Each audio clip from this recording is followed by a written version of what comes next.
ओमज्ञानतिमिरान्धस्य ज्ञानञ्जनशलाकया चक्षुरुन्तं येन तस्मै श्रीगुरुवे नमः। श्रीचैतन्यमनोभीष्टं स्थापितं येन भूतले स्वयं रूपकदा मह्यं ददाति स्वपदान्तिकं।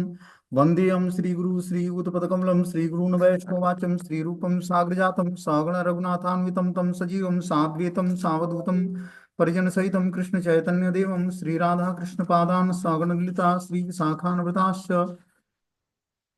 नारायणं नमस्कृत्यं नरं चैव नरोत्तमं देवीं सरस्वतीं व्यासं ततो जयमुदीरयेत्।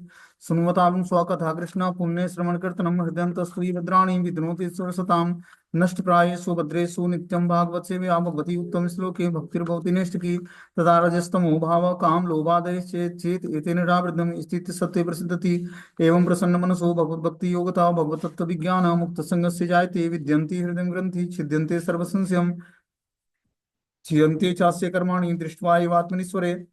श्रीमद्भागवतं महामुनि कृतं किमवापरेरीश्वरं संघो रुद्येति पृथ्वीषु तत्क्षणात्। निगम कल्पतरुगलितं फलं सुखमुखाद्रविणोद संयुतं पिबत भागवतं रसमालयं मुहुर्को रसिका भूमि भावुका। सच्चिदानन्दरूपाय विष्णुपत्तिहेतवे तापत्रय विनाशाय श्रीकृष्णाय वयं नमः। श्रीमद्भागवतम् आख्यानं प्रत्यक्षं कृष्ण एव हि स्वीकृतो अस्मयानाथं मुक्त्यर्थं भवसागरे। मनोरथो मदीयं सफलं सर्वथा निर्विघ्नेनैव कर्तव्यं दासोऽहं तं केशवं सुखरूपं प्रबोधज्ञं सर्वशास्त्रं विशारदम् एतत् कथा प्रकाशेन मद्ज्ञानाविनाशवे। भवे भवे यथा भक्ति पादवेस्तु विजायते तथा कुरुष्व देवस्य नाथस्तु नोयतं प्रभु। नाम संकीर्तनं यस्य सर्वपापप्रणाशनं प्रणामो दुःखशमनं तं नमामि हरिपरम्। आराध्यो भगवान् ब्रजेश तन्यो तद्धाम वृन्दावनं रम्या काचिदुपासना ब्रजवधू वर्गेणया कल्पिता। श्रीमद्भागवतं प्रमाण अमलम प्रेमोपमार्थो महान श्री चैतन्य महाप्रभु मदमिदम तत्रादरो नापरः। हे कृष्ण करुणा सिंधु दीनबंधु जगतपतये गोपेश गोपिका कांत राधा कांत नमस्तुते। तप्त कांचन गौरांगे श्री राधे वृंदावनेश्वरी वृषभानुसुते देवी प्रणमामि हरिप्रिये।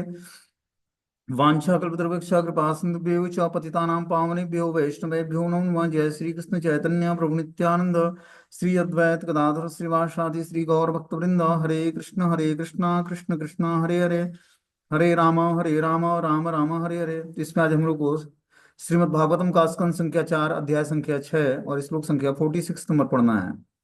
बोलते हैं नवे शताम त्व उच्चरणा पितात्मना भूतेषु से सर्वेषु अभिपश्यताम त्व भूतानि चात्मन्य पृथग्य दिदृक्षता प्रायण रोषा अभिभव व्यथयाम पशुम। हे भगवान, जिस भक्तों ने अपना जीवन आपके चरण कमलों पर अर्पित कर दिया है वे प्रत्येक प्राणी में परमात्मा के रूप में आपकी उपस्थिति पाते हैं। फलतः वे प्राणी प्राणी में भेद नहीं करते। ऐसे लोग सभी प्राणियों को समान रूप से देखते हैं। वे पशुओं की तरह क्रोध के वशीभूत नहीं होते, क्योंकि पशु बिना भेद बुद्धि को कोई भी वस्तु नहीं देख सकते। बोलते हैं कि जो भक्त भगवान के चरण कमलों के प्रति समर्पित हो गए हैं वे प्रत्येक प्राणी के हृदय में परमात्मा का दर्शन करते हैं। हर व्यक्ति के हृदय में परमात्मा निवास करते हैं और क्या करते हैं, उसको मार्ग निर्देशन देते हैं। वास्तविक गुरु जीवात्मा के क्या है, परमात्मा है। ठीक है ना। जो हमारे शिक्षा गुरु हैं या दीक्षा गुरु हैं वो हमारे साथ कुछ दिनों के लिए, फिर वो अपने नित्य लीलाओं में अपने नित्य सेवाओं में चले जाएंगे। तो जब तक हैं तब तक हमें क्या करना है, उनके द्वारा जो हमें आदेश मिलता है उस आदेश का पालन करके हमें, और धीरे धीरे हृदय में बैठे परमात्मा को की बातों को सुनने के लिए अपने अंदर कैपेसिटी जागृत कर लेनी है, क्षमता जागृत कर लेनी है। ठीक है ना। ये तभी होगा जब हम ध्यान पूर्वक नाम जप करेंगे और जो है भगवान की जो कथाएं हैं श्रीमद् भागवतम और भगवत गीता के माध्यम से उस कथाओं को सुनेंगे। तो क्या होगा, नष्ट प्रायेषु भद्रेषु नित्यम भागवत सेवया। कोई व्यक्ति नित्य ही भागवत की सेवा करता है, श्रीमद् भागवतम पुराण की, तो उसके हृदय की सारी अभद्रता नष्ट हो जाती है और हृदय में साक्षात राधा कृष्ण का निवास स्थान बनता है। ठीक है ना। श्रीमद् भागवतम अमल पुराण, इसके जैसा कोई पुराण नहीं है। पूरे 18 पुराण में जब 17 पुराण लिख दिए व्यास देव, उसके बाद भी उदास थे, तो उन्होंने नारद मुनि से पूछा कि क्या रीजन हो सकता है, मेरे उदासी का क्या कारण हो सकता है। तो उन्होंने बोला कि आपने अभी कृष्ण के शुद्ध चरित्र का वर्णन नहीं किया है, भगवान के शुद्ध भक्तों के चरित्र का वर्णन नहीं किया है, इसलिए आपकी उदासी समाप्त नहीं हुई है, आपको सेटिस्फेक्शन नहीं मिल रहा है, संतुष्टि नहीं मिल रही है। तब जाकर उन्होंने 18,000 श्लोकों का निर्माण किया जो श्रीमद् भागवतम कहलाया, जिसमें भगवान श्री कृष्ण के शुद्ध भक्तों का चरित्र और भगवान श्री कृष्ण का दिव्य चरित्र दिया हुआ है। जब इस तरह से जब व्यक्ति श्रीमद् भागवतम को पढ़ता है तो नष्ट प्रायेषु भद्रेषु नित्यम भागवत सेव्या भगवती उत्तम श्लोके भक्तिर्भवति नैष्ठिकी, उसके हृदय में नैष्ठ की भक्ति जागृत होती है। नैष्ठ की मतलब भगवान के प्रति प्रीति जागृत होती है उसकी हृदय में। ये कौन करता है? श्रीमद् भागवतम ग्रंथ करता है। जब हम श्रीमद् भागवतम को ध्यान पूर्वक सुनेंगे तब हमारे हृदय में जो है धीरे धीरे भगवान से प्रेम उत्पन्न होगा। आगे इसमें बता रहे हैं कि हे भगवान, जिन भक्तों ने आपके अपना जीवन आपके चरण कमलों पर अर्पित कर दिया है, अपने जीवन को भगवान के चरण कमलों पर अर्पित करना है। ये कैसे होगा? जब हम अपने सारी एक्टिविटी भगवान की प्रसन्नता के लिए करेंगे।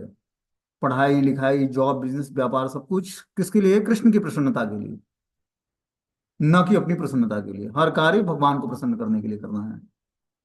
अब उनकी सहमति किसमें है? अपने हिसाब से नहीं चलेगा। भगवान आपसे क्या कराना चाहते हैं? आपको भजन करना है। भजन आपको उस मुकाम पर पहुंचाएगी जहां आपका वास्तविक डेस्टिनेशन है। भजन मतलब भगवान का कहना मानना। अर्जुन को जैसे हमने कल पढ़ा है भगवत गीता में कि अर्जुन भगवान का कहना नहीं मानता, वो 6 रीजन बताता है युद्ध ना करने के। कि कुल की परंपरा नष्ट हो जाएगी, स्त्रियां दूषित हो जाएंगी, अवांछित संतानें उत्पन्न होंगी, वर्ण संकर, मतलब 6 रीजन बता देता भगवान को, युद्ध ना करूंगा मैं। और भगवान बोलते हैं तू क्षत्रिय है और गृहस्थ है, तेरा धर्म है युद्ध करना। तो हम लोगों का क्या धर्म है? हम लोगों का धर्म है मेहनत करना है हर कार्य में, भगवान के भजन में भी, भगवान की भक्ति में भी, और अपने रोजमर्रा का जो अपना दिनचर्या है, भौतिक कार्य जो हम करते हैं या फिर आध्यात्मिक कार्य जो भी करते हैं, उसमें पूरा 100% अपना समर्पण देना है। चाहे हम पढ़ाई लिखाई करते हैं या जॉब बिजनेस करते हैं, उसमें भी 100% अपने टाइम को देना है। लेकिन फल तो भगवान की कृपा से मिलेगा। तो भगवान क्या बोलते हैं?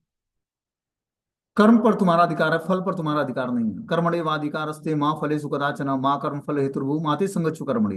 हे अर्जुन, तुम कर्म करो, फल की चिंता मत करो।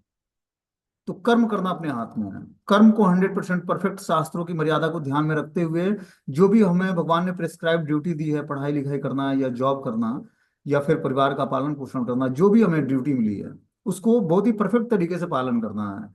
देखो, भगवत गीता हमें अपने जीवन को एक अच्छे तरीके से जी कर भगवान की भक्ति को कैसे अडॉप्ट करना है वो बताता है।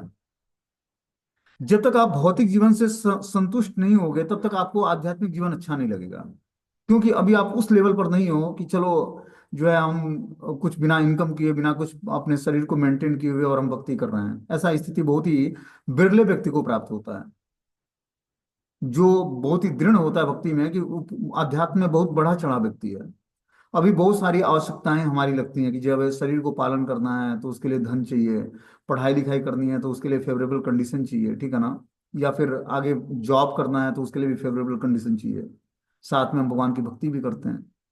इसलिए भगवान ने एक मैनुअल बुक दिया भगवत गीता, उसको पढ़ो और जानो कि जीवन को ऑपरेट कैसे करना है, कैसे धीरे धीरे अपने पाप कर्मों से छूट कर और ग्रेजुअली भगवान की तरफ आगे बढ़ पाओगे, और कैसे भगवान को समर्पित करोगे, कैसे सर्वधर्मान परित्यज्य मामेकम शरणं व्रज। अभी इस सब धर्मों का परित्याग करना अपने लिए बहुत मुश्किल है। माता पिता के साथ धर्म है, बीवी बच्चों के साथ धर्म है, भाई बहनों के साथ धर्म है, परिवार समाज राष्ट्र देश सब कुछ, मतलब ऐसे ऐसे धर्म है जिसको पालन करना कंपलसरी है हर जीवात्मा के लिए।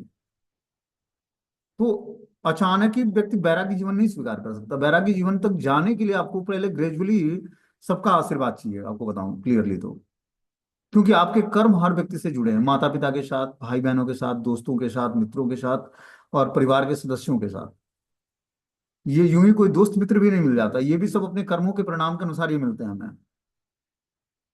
लेकिन हमें सावधान रहना है कि ऐसे मित्र बनाने हैं जो हमें स्पिरिचुअल लाइफ में एडवांसमेंट दिलाए, आध्यात्मिक जीवन में प्रोग्रेस दिलाए, न कि भौतिक चीजों में और फंसाए हमें। इसके लिए हमें सावधान, जब हमें पता लग गया कि हमारे जीवन का उद्देश्य भगवान की भक्ति कर गए और भगवत धाम का मार्ग तय करना है, भगवत धाम की प्राप्ति करनी है, तो इस रास्ते पर अब जो अनुकूल से संकल्पम है उसको स्वीकार करना पड़ेगा, और प्रतिकूल से वर्जनम।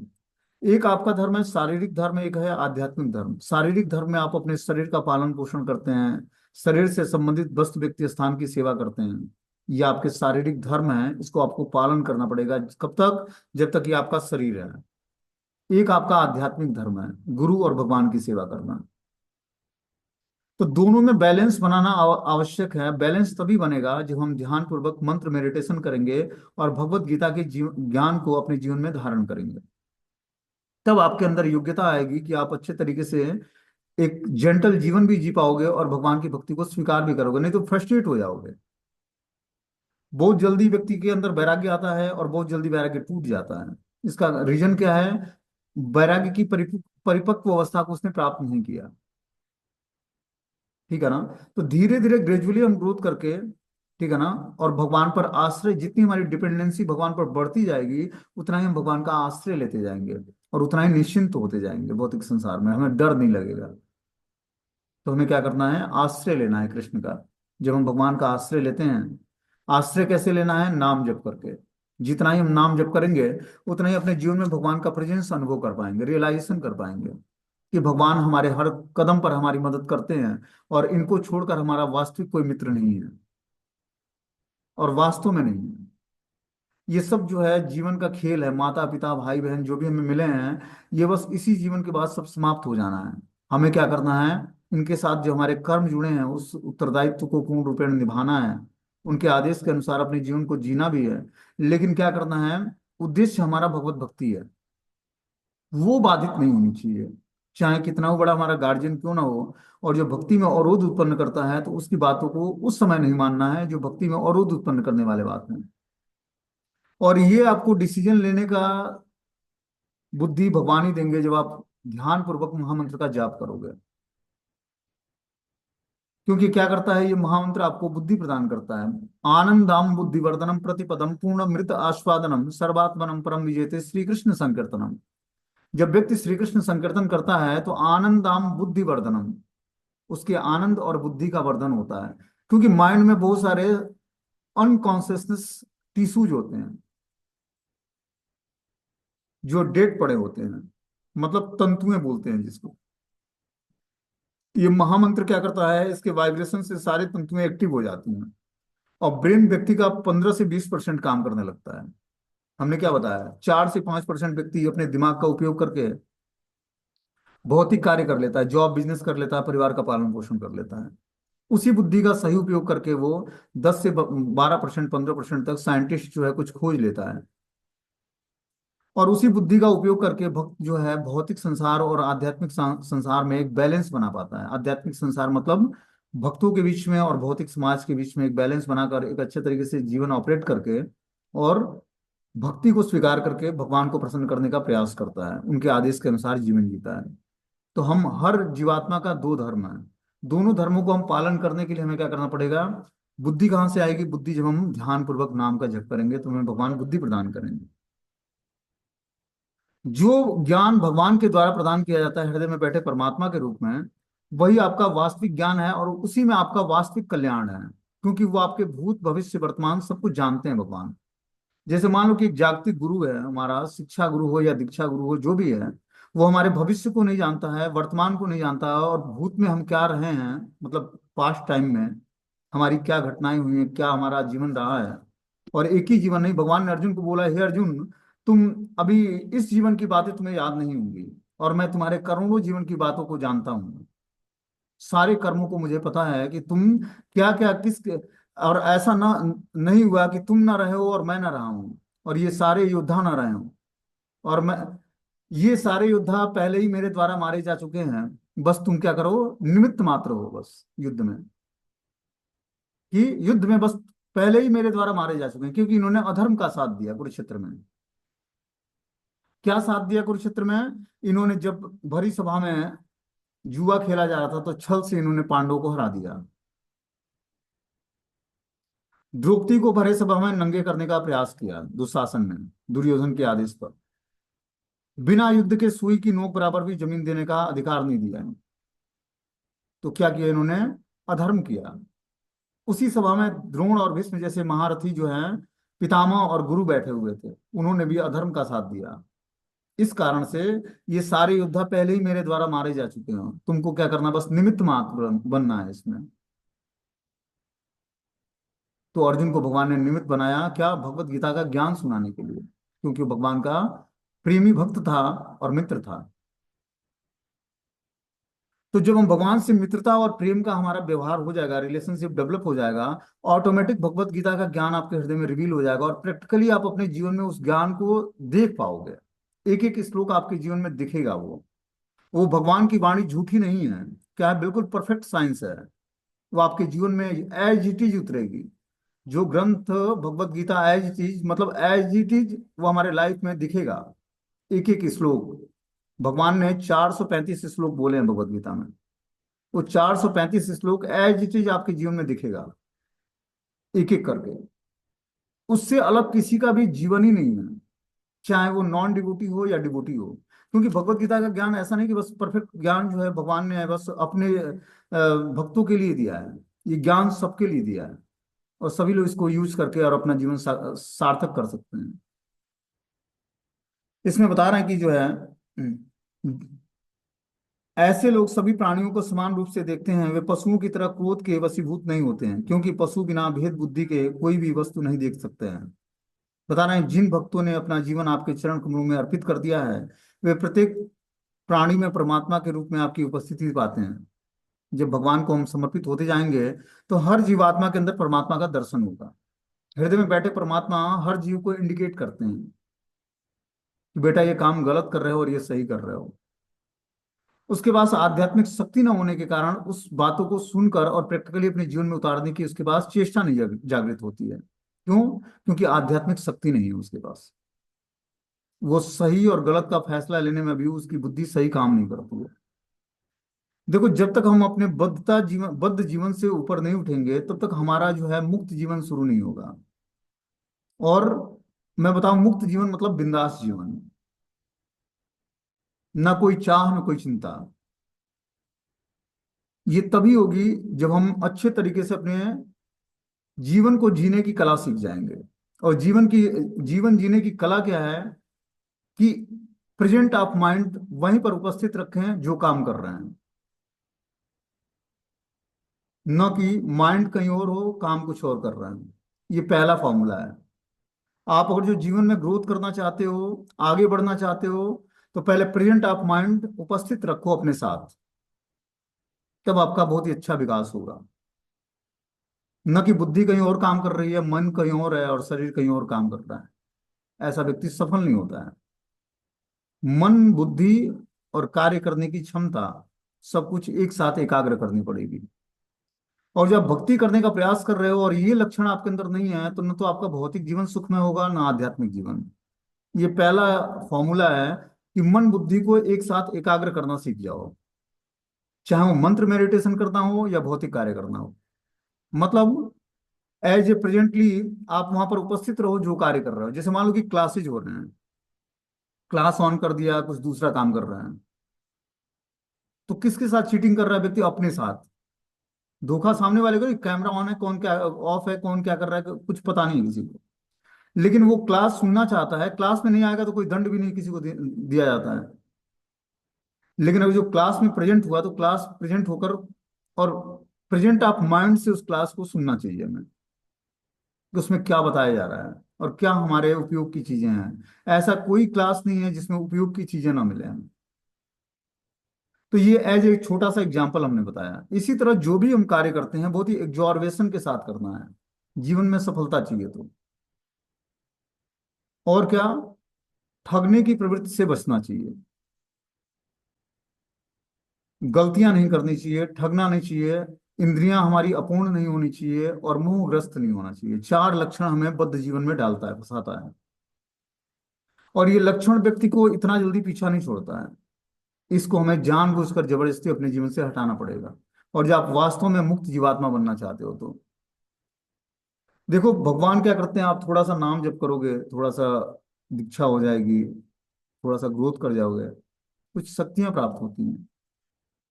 हर जीवात्मा को कुछ न कुछ शक्तियां भगवान के द्वारा, क्योंकि गुरु गुरु का आदेश मानना बहुत बड़ा अपने आप में पावरफुल हथियार है। अब उस शक्तियों को धारण करना बहुत इंपॉर्टेंट है। उसको अनर्गल फालतू कार्य में यूज नहीं करना बहुत ही इंपॉर्टेंट पॉइंट है, बहुत ही सूक्ष्म विज्ञान है। इसको समझने का प्रयास करना सभी लोग। गुरु के द्वारा प्रदत्त मंत्र का जब तुलसी माला पे जप करते हैं, ठीक है ना, तो उससे हमें कुछ शक्ति प्राप्त होती है, आध्यात्मिक शक्ति। उस आध्यात्मिक शक्ति का फालतू के कार्यों में इन्वेस्टमेंट नहीं करना है। अपने संकल्पों में दृढ़ बने रहना है। संकल्पों का गलत उपयोग नहीं करना है जीवन में। किसी के अमंगल के लिए, किसी को हानि पहुंचाने के लिए कभी भी अपने संकल्पों का उपयोग ना करें। अपने आध्यात्मिक जीवन के बारे में गुरु को छोड़कर दूसरे से न बताएं कि हम 4 नियमों का पालन करते हैं, महामंत्र का जाप करते हैं, भगवान को बिना भूख लगाए कुछ नहीं खाते हैं, एकादशी व्रत।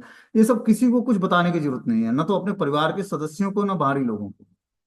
जब तक आपको राइट्स कोई नहीं देता है, आपके शिक्षा गुरु या दीक्षा गुरु, तब तक आपको किसी से बताने की, बोलने की जरूरत नहीं है, न तो प्रचार करने की जरूरत है।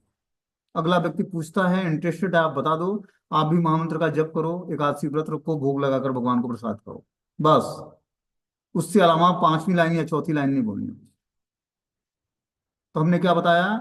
अपने प्रेजेंट ऑफ माइंड से वहां वहीं पर उपस्थित रहो, जो कार्य कर रहे हो, पढ़ाई लिखाई कर रहे हो, जॉब कर रहे हो, या भगवान की भक्ति कर रहे हो। दूसरा बताया हमने कि अपने आध्यात्मिक शक्तियों का गलत उपयोग नहीं करना है, किसी के अमंगल के लिए, किसी के अकल्याण के लिए। तीसरा हमने बताया कि जो है, तीसरा क्या बताया? हमने बताया कि, मैं भूल गया, चलो तीसरा जो बताया वो बाद में बता दूंगा। अभी इसमें बताना कि जब भगवान किसी असुर पर कुपित होते हैं तो उसका वध करते हैं, जो भौतिक दृष्टि से प्रतिकूल लगता है, किंतु आध्यात्मिक दृष्टि से यह उसके लिए वरदान सिद्ध होता है। जब भगवान किसी असुर पर क्रुद्ध होते हैं तो भौतिक दृष्टि से लगता होगा कि भगवान ने उसको मार दिया। जब शिशुपाल का भगवान ने वध किया, क्या बुआ का लड़का था, बुआ ने बोला हे कृष्ण, क्योंकि शिशुपाल जब जन्म लिया तो उसके 4 हाथ थे। ये शिशुपाल पूर्व जन्म में जो है, ये जय और विजय थे। भगवान के द्वारपाल, वैकुंठ के द्वारपाल थे ये जय और विजय। वहां से 4 कुमारों के द्वारा जब श्राप मिला इनको, तो हिरण्यकश्यप और हिरणाक्ष बनकर आए सतयुग में। और भगवान नरसिंह देव प्रकट होकर हिरण्यकश्यप का वध किया, और भगवान ने शुकर अवतार लेकर हिरणाक्ष का वध किया। वही जय और विजय त्रेता युग में रावण और कुंभकर्ण बन के आए। भगवान राम ने उनका दोनों का वध किया। और वही दंत वक्र और शिशुपाल बनकर आए द्वापर युग में। तो भगवान कृष्ण जब वो शिशुपाल जब प्रकट हुआ तो उसके 4 हाथ थे। आकाशवाणी हुई कि जिसके गोद में जाने से इसके 2 हाथ गायब हो जाएंगे, वही इसका वध करेगा। सभा में बहुत सारे लोग बैठे थे, सब सबके हाथ में शिशुपाल को पकड़ाया गया, तो उसका दोनों हाथ गायब नहीं हुआ। भगवान कृष्ण के हाथ में जब उनको पकड़ाया गया, तो भगवान कृष्ण बुआ के लड़के थे उनके, तो 2 हाथ गायब हो गया। बुआ ने बोला कि देख कृष्ण, तेरे हाथ में जाने से इसके 2 हाथ गायब हो गए, इसका मतलब वध तू ही करेगा इसका। क्योंकि उसके लक्षण भी आसुरी थे शुरू से ही। वो जब तोतली बोली में बोलता था तभी से कृष्ण को गाली देता था। तो बुआ ने बोला कि देख कृष्ण, इसकी 100 गलतियों को तू मार नहीं, बोला कि इसको मारने का कभी प्रयास मत करना कृष्ण, ये हमारा बेटा है, तो आप मारना मत इसको कभी। भगवान ने बोला कि 100 गलती करेगा तब तक इसको मैं क्षमा कर दूंगा, लेकिन 101वां गलती करेगा तो मैं इसका वध कर दूंगा। उस पर उसकी माता तैयार हो गई, शिशुपाल की। तो राजसूय यज्ञ में भगवान को गाली देने लगा कि कैसे ये जो है ग्वाला जो है सभा में अग्र पूजा के लिए बैठ सकता है। इस तरह से 100 बार गालियां दी भगवान को। और जब 101वां गाली देने जा रहा था तो भगवान ने अपना सुदर्शन उठाया और गला काट दिया। तो गला काटा तो युधिष्ठिर महाराज देखते क्या है राजसूय यज्ञ में, कि उसका आत्मा निकलता है और भगवान के श्री चरणों में समाहित हो जाता है। बड़े आश्चर्यचकित हुए कि बड़े बड़े योगी ध्यान में करोड़ों जन्म लगा देते हैं ध्यान करके, और भगवान के चरण कमलों की प्राप्ति नहीं होती उनको। और ये जो है शिशुपाल जो है शुरू से ही गाली देता था, जब से तोतली बोली में बोलता और चलना शुरू किया तभी से कृष्ण को गाली देता था। और आज इसकी आत्मा निकली और भगवान श्री कृष्ण के चरण कमलों में समाहित हो, ऐसा क्यों हो गया केशव? तो भगवान ने पूर्व जन्म की स्टोरी बताई कि ये कौन थे दोनों, शिशुपाल और दंतवक्र। ये हमारे वैकुंठ के नित्य सिद्ध पार्षद हैं। ये 4 कुमारों के श्राप से, मेरे कारण से ये असुर जीवन में आए हैं। मैं इनसे वीर रस का आस्वादन करना चाहता था,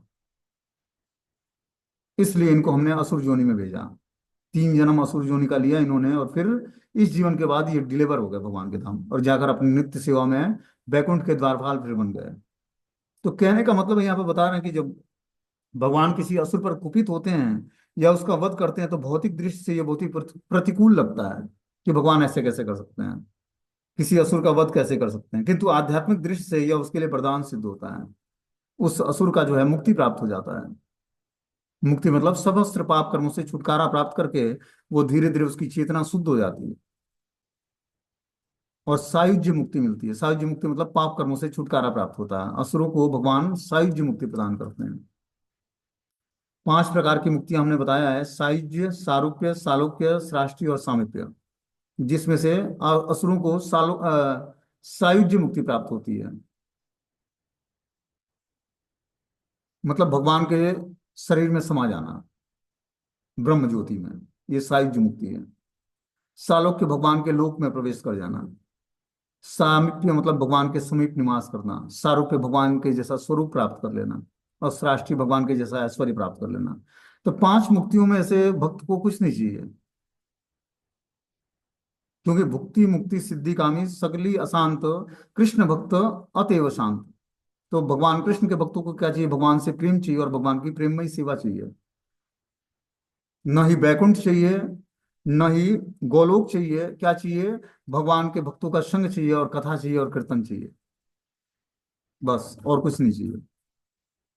जो भगवान का प्रेमी भक्त है उसको बस यही चाहिए कि आपकी कथाओं का श्रवण मुझे रोज मिलता रहे और आपकी मैं नित्य सेवा करता रहूं। आप नरक में रखो, स्वर्ग में रखो या अपने धाम बुला लो, जहां भी रखना है रखो भगवान, लेकिन ये चीजें हमसे नहीं छोड़। अब ऐसा नहीं कि आप जो है गोलोक में जाकर भगवान के साथ चलो, वहां पर पंच रसों में भगवान के साथ आनंद लेकिन वहां पर भी कृष्ण के साथ कथा ही सुनना है, खेलना है भगवान के साथ, खाना है भगवान के साथ, नृत्य करना है भगवान के साथ। वही एक्टिविटी करनी है जो एक्टिविटी आप यहाँ पे कर रहे हो भगवान के साथ, श्री विग्रहों के साथ। वही एक्टिविटी गोलोक में भी करना है, वहां पर कुछ अलग नहीं है। उसी का यहाँ पर प्रैक्टिस कर रहे हो जो जाकर धाम में करना है, ऊपर भगवान के धाम में। ठीक है ना? यहाँ बता रहे हैं कि फलतः शुद्ध भक्त भगवान के क्रोध तथा आशीर्वाद में कोई अंतर नहीं करते। वे इन दोनों को अन्यों के प्रति तथा अपने प्रति भगवान के व्यवहार के अनुसार देखते हैं। भक्त किसी भी दशा में भगवान में कोई दोष नहीं निकालता है। भगवान मारते हैं या प्रेम देते हैं, दोनों दशा में भक्त भगवान से कभी दोष आरोपित नहीं करता है। जैसे हम लोग अभी भक्त नहीं होते हैं तो क्या होता है, मान लो कि कष्ट आते हैं हमारे जीवन में तो बोलते हैं कि भगवान ने ये कष्ट हमें क्यों दिया। और सुख के दिन आता है तो भगवान का प्रेजेंस नहीं दिखता है। सुख लगता है कि हमारे कर्मों के कारण आया, और दुख आया तो भगवान ने हमें दुख दिया, ऐसा। जबकि भगवान का आपके सुख और दुख से कुछ लेना देना नहीं है।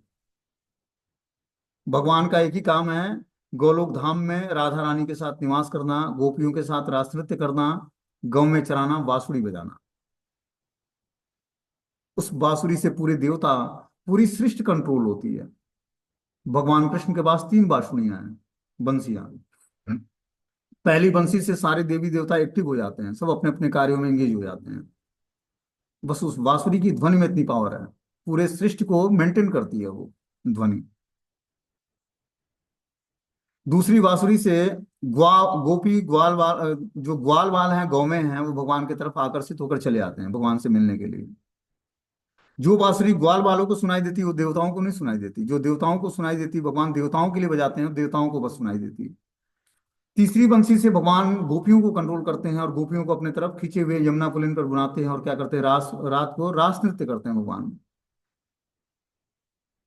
तो इस तरह से 3 बंसियों से भगवान पूरे सृष्टि को कंट्रोल करते हैं और हमेशा आनंद में रहते हैं। जीवात्मा के कर्म से भगवान का कुछ लेना देना नहीं है, फॉर्मूला भगवान ने सेट कर रखा है, जैसा कर्म वैसा परिणाम। हाँ, एक चीज ये होता है, जब व्यक्ति प्रमाणिक गुरु से दीक्षा लेकर और मंत्र जाप करने लगता है तब भगवान का इंटरफेयर शुरू होता है। क्योंकि भगवान का जो शुद्ध भक्त होता है वो भगवान का जीता जागता रिप्रेजेंटेटिव है।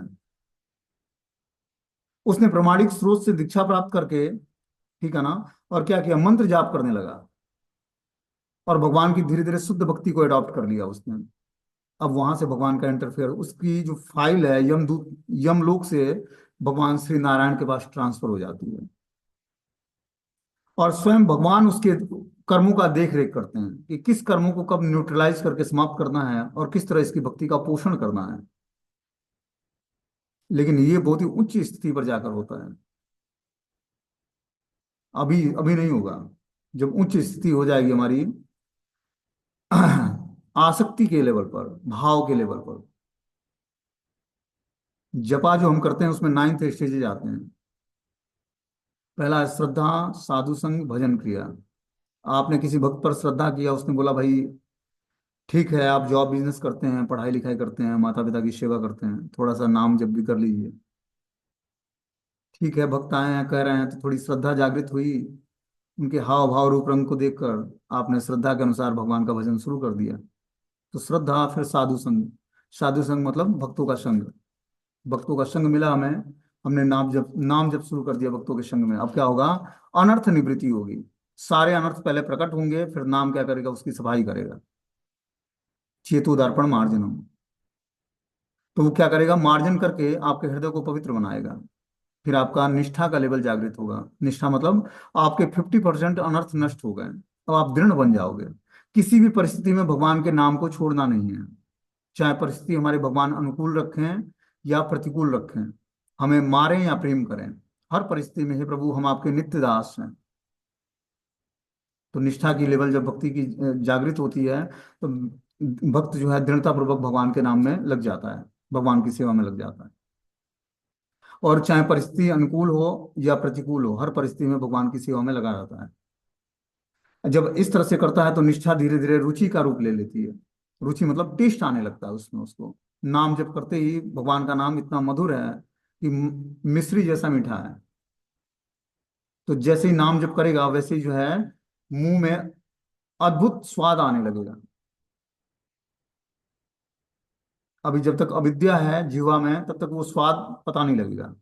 लेकिन जैसे ही जब वो वास्तविक अपने स्वरूप में आएगा नाम, जब नाम से टेस्ट आने लगेगा, जैसे आप हरे कृष्ण बोलोगे वैसे ही जो है मुख जो है मधुरता से भर जाएगा। और बोलना नहीं पड़ेगा, गाना पड़ेगा। ये भजन जो है गाना संगीत के रूप में ये आपके जिह्वा से जो है ऐसा वाइब्रेशंस निकलेगा दिव्य, कि जैसे ये संगीत व्यक्ति गाता है। आपको प्रैक्टिस नहीं करनी पड़ेगी। ये स्वयं मधुरता का, स्वयं भगवान कृष्ण की वासुड़ी से निकला हुआ प्रेम ध्वनि मंत्र है। अभी हमारे अंदर वो कला जागृत नहीं हुई है, जिसके कारण हम इस मधुरता को पहचान नहीं पाते। ये महामंत्र जो है स्वयं साक्षात भगवान का ही स्वरूप है। समझ रहे बात को? और भगवान की वासुड़ी से निकला हुआ प्रेम ध्वनि मंत्र है। ये क्या करता है? हमारा राधा कृष्ण के प्रति प्रेम उत्पन्न करता है, उनके चरण कमलों के प्रति आकर्षण उत्पन्न करता है, उनकी प्रेम भक्ति प्रदान करता है, उनका दर्शन, नाम रूप गुण लीला धाम का दर्शन करा देता है महामंत्र ये। सब कुछ बैठे बैठे आप यहीं पर दर्शन कर, जहां बैठे हो वही नाम जप करके सब कुछ प्राप्त कर सकते हो। क्या चाहिए? भौतिक भोग की सुविधाएं चाहिए, सब कुछ देगा नाम ये। बस नाम जप करो। अपराध पूर्वक किया हुआ नाम जप आपके सारे भौतिक इच्छाओं को पूर्ण कर देगा। और शुद्ध नाम तो पूछना ही नहीं है। शुद्ध नाम तो गोलोकेरा प्रेम धना हरि नाम संकीर्तना। गोलोक का जो शुद्ध प्रेम है राधा कृष्ण का, वो प्रेम आपके हृदय में प्रकटित कर देगा ये महामंत्र। ये 16 अक्षर का महामंत्र दिव्य ध्वनि है। तो इसलिए हमें क्या करना है? मंत्र को जितना ही हम प्रेम पूर्वक और प्रीति पूर्वक भजेंगे, उतना ही जल्दी हमारा हृदय स्वच्छ होगा, पवित्र होगा।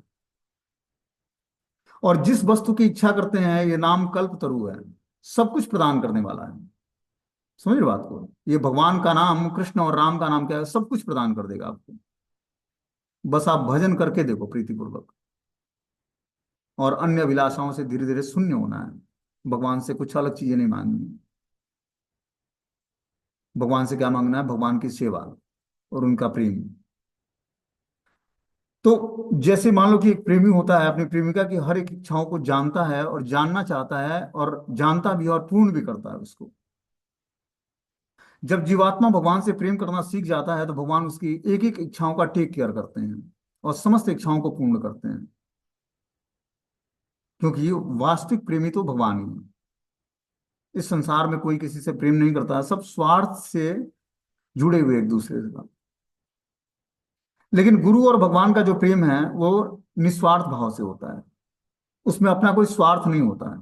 या माता का जो प्रेम होता है बच्चों के प्रति, वो निस्वार्थ भाव से होता है। उसमें अपना कोई, माता का अपना स्वार्थ नहीं होता है। ठीक है ना? कुछ स्वार्थ होता है, उसको लगता है कि चलो बुढ़ापे में हमारे हमारे जीवन का सहारा बनेगा। कुछ होता है, लेकिन उतना नहीं होता है। लेकिन और सब जो प्रेम है वो क्या है, स्वार्थ के आधार पर होता है। इसीलिए हमें निस्वार्थ प्रेम भगवान से जब हम करेंगे तो भगवान से हमारा आदान प्रदान होगा, एक रिलेशनशिप डेवलप होगा। और उस रिलेशनशिप के आधार पर हमें आनंदाम बुद्धिवर्धनम स्थिति प्राप्त होगी, कि आनंद और बुद्धि का वर्धन होगा। कैसा आनंद? जिस आनंद की तलाश में जीवात्मा करोड़ों जन्मों से भटक रहा है, अलग अलग योनियों में है कि अब आनंद मिलेगा। थोड़ी सी इंद्रिय तृप्ति की सुविधाएं मिल जाती है, उसको लगता है कि यही आनंद है। फिर जैसे ही इंद्रिय तृप्ति करता है वैसे ही फ्रस्ट्रेशन होता है, और फ्रस्ट्रेट होकर लगता है ना ना ये आनंद नहीं है, कुछ अलग आनंद चाहिए, और धन कमाना है, और सुविधाओं को इकट्ठा करना है, और फ्रस्ट्रेशन बढ़ता जाता है। सुविधाएं व्यक्ति को फ्रस्ट्रेशन देती हैं, अनकंफर्टेबल सिचुएशंस उसको रियलाइजेशन देता है, और सुविधाएं उसको क्या करती, फ्रस्ट्रेशन देती है। इसीलिए हमें जो अनफेवरेबल कंडीशन में है, तो उसमें जब हम भगवान का भजन करेंगे तो धीरे धीरे सारे कंडीशन ही फेवरेबल हो जाएंगे। अनकंडीशन फेवरेबल भी कंडीशनिंग मतलब वो फेवरेबल हो जाएगा भजन। तो इस तरह से धीरे धीरे हमें भगवान के नाम की शरण ग्रहण करनी है। जब हम भगवान के नाम का प्रीतिपूर्वक भजन करेंगे, सब कुछ भगवान प्रदान करेंगे। पहले तो सेटिस्फेक्शन, क्या हमने बताया एक दिन क्लास में, कि भगवान का नाम क्या करते हैं, तुष्टि पुष्टि। जैसे भोजन करते हैं तो हमें क्या मिलता है, तुष्टि मिलती है, पुष्टि और क्षुधा निवृत्ति। तुष्टि क्या मतलब, सेटिस्फेक्शन मिलता है, संतुष्टि मिलती है। पुष्टि मतलब पौष्टिकता मिलती है, और क्षुधा निवृत्ति मतलब पेट भर जाता है। उसी तरह जब हम भक्ति करेंगे तो हमें सेटिस्फेक्शन मिलेगा, संतुष्टि मिलेगी, कि भगवान ने हमें सब कुछ दिया है। आवश्यकता क्या है, दो रोटी, दो वस्त्र और एक छोटा सा छत जिसके नीचे व्यक्ति रह सके। आवश्यकता इतनी है ना। इसी के लिए व्यक्ति इतना स्ट्रगल करके, दौड़ भाग मचाकर मेट्रो में, ट्रेन में, और जो है लगा पड़ा है। और मिलता क्या है, फ्रस्ट्रेशन, बीमारियां, रोग, बुढ़ापा। तो जीवन की वास्तविकता को जितनी जल्दी स्वीकार करोगे उतना ही जल्दी प्रसन्न हो जाओगे। जो आनंद की तलाश करो जन्मों से, वो आनंद इसी जीवन में मिलना शुरू हो जाएगा। और क्या होगा, बुद्धि का वर्धन। जब व्यक्ति आनंद में होता है उसकी बुद्धि बढ़ जाती है, विकास हो जाता है उसका, शांत हो जाता है, सेटिस्फाई हो जाता है। जितना ही हैंकरिंग बढ़ेगी भौतिक चीजों की, उतना ही व्यक्ति फ्रस्ट्रेट और पागल रहेगा। तो इसलिए जीवन की आवश्यकताओं को कम करो, और सादा जीवन और उच्च विचार। जितना ही आपका जीवन सादा होगा उतना ही आपका विचार पवित्र और उच्च होगा। तो हमें अपने जीवन को सादा बनाना। सादा तभी होगा जब भगवान से जोड़ेंगे इस जीवन को। और जुड़ेगा कैसे, जब हम भगवान के साथ भगवान का प्रीतिपूर्वक भजन करेंगे और उनको ग्लोरीफाई करेंगे। ठीक है, हरे कृष्णा। नेक्स्ट लिंक में जो है श्रीमद् चैतन्य